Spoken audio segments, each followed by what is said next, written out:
Assalamualaikum warahmatullahi wabarakatuh. Kali ini aku mau membahas tentang profesi seseorang yang menempati jabatan yang prestisius, yang menempati eh, tempat yang begitu, kalau kita sebut, adalah sangat berkuasa. Jadi kita mau mengulik, mau membahas, mau memproses, mau berdiskusi lah pokoknya, juga mau menyampaikan beberapa hal. Kalau aku amati ya, setiap profesi, seperti entah itu direksi, entah itu senior manager, entah itu asisten senior manager, yang memiliki beberapa fasilitas yang diberikan oleh perusahaan, yang diberikan oleh negara, yang diberikan oleh pemerintah, entah itu Republik Indonesia, entah itu Republik Malaysia, Kerajaan Malaysia, ataukah entah itu dari negara manapun. Pasti saja kita dapat mengambil hal-hal yang sangat bermanfaat. Coba saja kalau kalian berada di dalam sebuah perusahaan, kalian akan mengamati ada perpindahan, ada rotasi pekerjaan yang awalnya dia bekerja di pusat misalkan. Itu suatu saat nanti kemudian dia akan dirotasi ke cabang, ke daerah. Jadi dia dimaksudkan untuk oleh divisi strategi kesisteman, mereka diwajibkan belajar di daerah mengelola sebuah perusahaan atau cabang yang dimana notabene-nya masih ada kaitannya dengan pusat. Jadi ada saatnya orang dirotasi menduduki sebuah jabatan, tetapi yang perlu kita ambil pelajarannya adalah suatu saat nanti dia akan dirotasi kembali.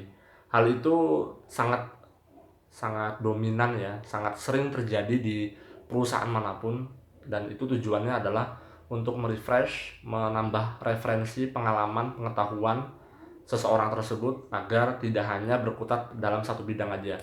Misalkan contohnya adalah, misalkan saya bekerja sebagai staf keselamatan kesehatan kerja, divisi strategi kesisteman sumber daya manusia tentunya ingin mendapatkan talent-talent yang begitu luar biasa, yang tidak hanya bekerja dalam sebuah bidang aja.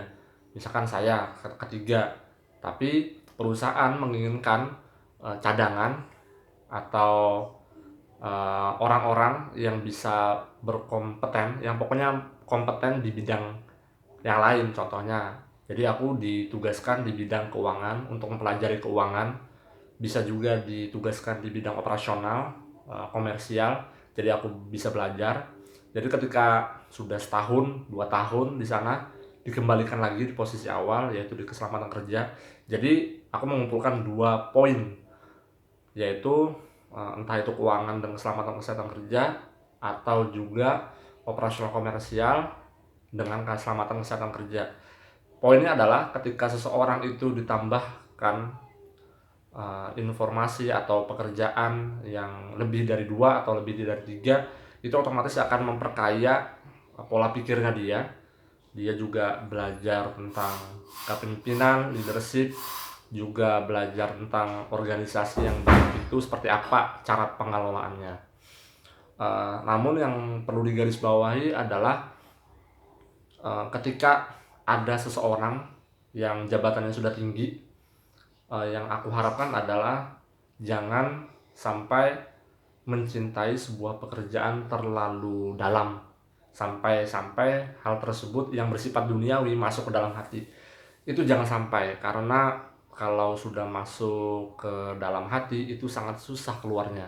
Makanya para ulama juga menyampaikan, ketika berhubungan dengan duniawi itu anggaplah seperti nikmat yang seujung tetes air lautan, karena masih banyak urusan kita di dunia ini untuk memperbanyak amalan pahala, di mana kita menginginkan kebahagiaan yang hakiki, yaitu kebahagiaan di akhirat.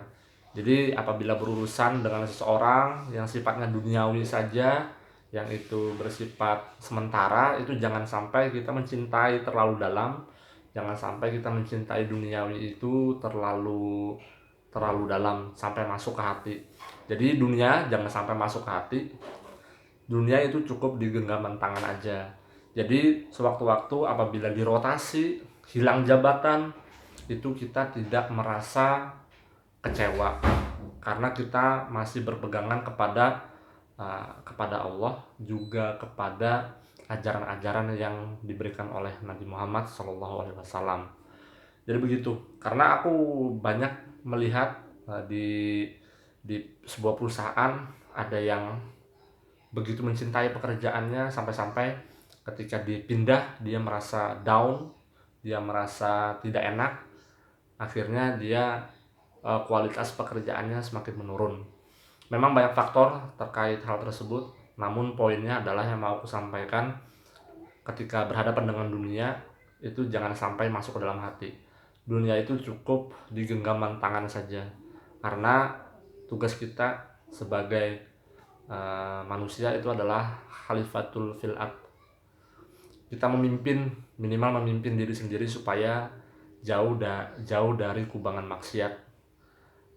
Itu aja sih yang mau aku sampaikan. Semoga video ini juga mengingatkan aku dikala aku nanti terjerembab dalam mencintai dunia terlalu berlebihan. Ini video juga mengingatkan pribadiku sendiri. Terima kasih. Jangan lupa subscribe, share, komen, dan like kepada teman-teman kalian bila video ini merasa sangat bermanfaat kepada kalian dan orang-orang di sekitar kalian. Terima kasih. Wassalamualaikum warahmatullahi wabarakatuh.